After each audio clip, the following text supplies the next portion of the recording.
Adriano, muito obrigado por receber a gente aqui no ambiente, da tua casa. Muito bom estar aqui para a gente conversar um pouco sobre carreira, sobre mercado de trabalho, já que você acabou se especializando nessa área. Eu até queria começar te perguntando o seguinte: você tem uma longa carreira na área de comunicação, especificamente como jornalista, trabalhou em grandes redações, abriu Rede Globo, Fantástico inclusive, né? Foi a tua experiência na área de comunicação, foi a tua experiência como jornalista que acabou te levando a resolver escrever sobre mercado de trabalho, escrever sobre carreira? Sim, eu tive uma carreira relativamente intensa do ponto de vista de passar por grandes empresas e viver o mundo corporativo, né? Todas aquelas questões de você lidar com o chefe, de você lidar com o subordinado, de você lidar com teus pares e tal. E ao mesmo tempo que eu era um executivo em cargo de direção desde muito cedo, dentro de mim também havia um escritor, havia um jornalista, um cronista, que meio que acompanhava aquela cena do lado de fora, né? Quer dizer, eu conseguia ver um pouco de cima o que estava acontecendo comigo. E esse olhar de cima ou de fora acabou gerando uma crônica mesmo, né? Uma série de reflexões sobre aquela cena, sobre aquelas aventuras que eu vivi no mundo corporativo. Eu fui colecionando essas crônicas, essas reflexões, e quando eu vi, eu tinha um manancial enorme de conteúdos ali. Eu fiz uma longa seleção, uma grande seleção desses conteúdos e acabei publicando uma trilogia, né? Essa trilogia que eu chamei de Executivo Sincero, ela se divide em 3 capítulos, né? O primeiro capítulo, que é o Executivo Sincero, né? O livro homônimo que dá nome à trilogia, é um livro que fala exatamente sobre a vida executiva, aquele livro para quem tem um crachá, para quem tem um emprego, para quem vive numa situação de ter uma carteira assinada, Sim. por exemplo. O segundo livro, que é o Ansiedade Corporativa, é um livro sobre como que o trabalho, como que esse dia a dia impacta a gente emocionalmente. Então eu falo muito ali de ansiedade, de depressão, de melancolia, de vontade de desistir, sabe? Aquele peso de segunda-feira você acordar e estar numa rotina que você não sabe se é aquela que você queria ter. Então refleti muito sobre essas coisas, que eu costumo dizer que essas coisas só acontecem com os outros, nunca acontecem com a gente, né? Então eu acho que ele é um livro muito corajoso nesse aspecto de, primeiro, eu me expus muito ali. E acho que nessa exposição das minhas questões eu consigo tocar nas questões do leitor, né? E o terceiro livro da trilogia chama Dono do Próprio Nariz, que daí é um livro para quem não tem mais o crachá, não tem mais o emprego, para quem se vê como eu me vi em determinado momento da minha vida, da minha carreira, solto no mercado, né? E tendo que empreender, caminhando para o empreendimento, muitas vezes até como uma alternativa de carreira, como um caminho de sobrevivência profissional. E aí nessa tua trilogia, a Ansiedade Corporativa, o Executivo Sincero, Dono do Próprio Nariz, tem algumas coisas muito peculiares, muito interessantes. Quando você fala, por exemplo, da sinceridade, o Executivo Sincero, você está falando ali de 2 caminhos da sinceridade, né? Uma coisa que realmente não acontece muito no mundo corporativo, porque as pessoas não dizem as coisas com sinceridade e elas também não querem ouvir coisas sinceras sobre o trabalho delas ou sobre elas mesmas. E o outro caminho é que a gente não é sincero com a gente mesmo quando a gente está falando sobre a nossa própria carreira. Verdade. Então vamos falar do primeiro aspecto, essa circulação da não sinceridade pelo mundo corporativo. Você acha que seria muito mais fácil se chefes e funcionários fossem sinceros uns com os outros? Essa é uma utopia, né? Essa é uma bela provocação que você está fazendo e, na verdade, é uma utopia, porque o ser humano não é sincero, né? A gente mente. A gente veste muitas máscaras. A gente veste máscaras, a gente maquia, a gente diz meias verdades, a gente omite, a gente quer aparecer bem em todas as fotografias, a gente não quer nunca expor aqueles lados menos brilhantes da nossa personalidade. Então isso é mais ou menos em qualquer lugar, em família, no clube, na pelada com os amigos. Você tem um pouco essa, é com muito poucas pessoas, em ambientes muito raros, são aqueles em que você realmente se expõe e se deixa ser quem você é. E nas empresas, né, quer dizer, que são ambientes altamente competitivos, né, no ambiente corporativo em geral, pode ser na padaria, na oficina e pode ser numa grande multinacional, você tem uma lógica que é uma lógica de recursos muito escassos. O dinheiro não dá para tudo que se quer fazer, os cargos não são suficientes para todo mundo que tem ambição em relação àqueles cargos, então o que gera-se ali uma competição, uma disputa muito grande. E as pessoas acabam naturalmente se escondendo dentro dessas máscaras, dessas couraças, desses escudos, porque elas estão competindo. E se ela se expuser de uma forma mais delicada, ela sente que pode perder essa corrida pelos melhores recursos que estão à disposição dentro daquele ambiente. Então, é uma utopia que eu acho que a gente, com responsabilidade, deve tentar perseguir, especialmente na relação com o outro. Eu acho que tem uma questão que eu acho que é uma regra bastante interessante, que eu tento usar na minha vida e que eu coloco para o teu telespectador, que é o seguinte: você pode dizer, e talvez até você deva dizer, qualquer coisa para qualquer pessoa, desde que você diga com jeito. Desde que você entenda que do outro lado tem um ser humano que merece respeito, mesmo nas piores declarações que você tiver que fazer para o sujeito, mesmo nos feedbacks mais duros, mais transparentes, mais sinceros, que tem que ser dados, inclusive porque vão ajudar essa pessoa a crescer, você tem que perceber que você está lidando com um ser humano. E você falou dessa dificuldade e até uma certa utopia de uma sinceridade. Agora, eu acho que aí a gente está falando de uma sinceridade grau zero, né? Uma sinceridade de total transparência. Agora, uma sinceridade que esteja numa outra escala, ela vai ser fundamental, justamente por isso que você está falando. Então, um chefe que dá um feedback sincero para um subordinado vai fazer com que ele realmente cresça, ele realmente se desenvolva. O chefe é a figura mais importante na carreira de um executivo. Por quê? Porque um bom chefe transforma uma empresa horrível num lugar excelente para você trabalhar. Da mesma forma, um grande chefe é um cara que te inspira, é o cara que te ensina, é o cara que te leva adiante, que te faz crescer.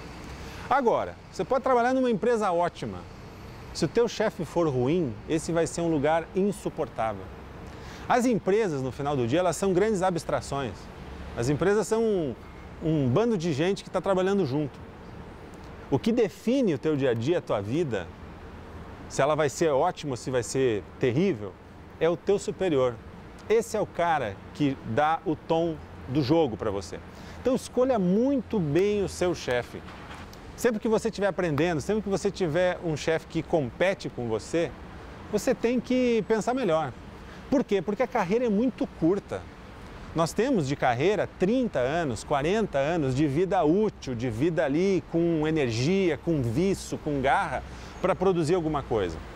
E boa parte desse tempo, no começo você está aprendendo e no final você já está desinvestindo. Então, o teu ápice, ele é muito restrito. E veja, 10, 15, 20 anos de trabalho, é um negócio que quando você pisca o olho já passou. E é interessante você tocar nesse assunto de que a gente tem 30, 40 anos como desenvolvimento da carreira, com o seu início, ápice e depois o declínio. Porque quando a gente é novo, a gente está no primeiro emprego, a gente está decidindo a nossa carreira, 30, 40 anos pode parecer muito tempo, mas na verdade não é. A vida passa muito rápido e acho que o recado para os jovens, para quem é mais jovem, quanto antes você perder essa ilusão de que vai durar para sempre, melhor. Quanto antes você perder essa ilusão de que o recurso tempo, o recurso vida, ele é infinito, e aí você pode jogar ele na sarjeta com um chefe ruim, ou numa empresa ruim, ou num ambiente ruim. Quanto antes você perder essa ilusão, melhor para você. Quanto mais cedo você for mais exigente com aquilo que você vai receber em troca dos seus esforços, do seu talento, da sua dedicação, melhor. Porque, de fato, não há tempo a perder com um chefe ruim. E aí entra a questão de você ter a coragem de, muitas vezes, demitir o seu chefe. Ou seja, se está ruim, se é uma pessoa que não vai te levar para frente, não vai te ajudar a crescer, se é uma pessoa que não faz o menor sentido dentro da equação da sua vida, da sua carreira, cada dia a mais que você ficar nesse lugar com essa pessoa, é um dia a menos que você vai crescer. Então saia e cresça, o mercado é enorme, está cheio de oportunidades, está cheio de lugares onde você pode fazer uma incrível diferença. Não fique parado, numa situação que não é boa. Eu acho, Adriano, que é por aí quando você fala sobre a sinceridade de você mesmo com a tua carreira, né? Então não adianta eu só ser sincero com o outro. Eu também tenho que ser muito sincero, conseguir enxergar a realidade para administrar a minha carreira. Uma vez eu vi alguém dizendo que administrar a carreira nada mais é do que realmente administrar a carreira. Então você tem que trabalhar administrando o que você está fazendo e pensando onde eu quero chegar, o que eu quero fazer e se esconder da acomodação, né? E essa é a coisa mais difícil de fazer. Você dizer uma verdade para o outro é uma construção mais simples, embora ela seja complicada, do que você dizer uma verdade para si mesmo. E às vezes a gente até dá sinais para a gente mesmo, mostra evidências de que a gente está muito feliz com alguma coisa ou que a gente está muito infeliz com outra coisa, mas a gente não admite, a gente não acredita nos sinais que a gente mesmo se dá.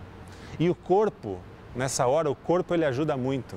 Às vezes a cabeça, você está racionalizando uma situação porque você quer que ela dê certo, mas tem uma hora que você tem que parar de pensar e você tem que ver o que está rolando no teu estômago. É o que o americano chama de gut feeling, que é o sentimento das entranhas. Ali é que o teu fígado vai te ajudar muito a dizer se a tua vida está te servindo para alguma coisa ou se a tua vida virou um inferno. Por mais que você tente racionalizar para fazer as equações fecharem, tem equações que não vão fechar, que não estão fechando. E é muito importante você ter essa sinceridade consigo mesmo, de você admitir que a situação é essa e de você operar pela mudança. Dá um frio na barriga desgraçado, a gente fica com medo, mas eu posso dizer para quem está nos ouvindo que é muito mais arriscado você não se mexer.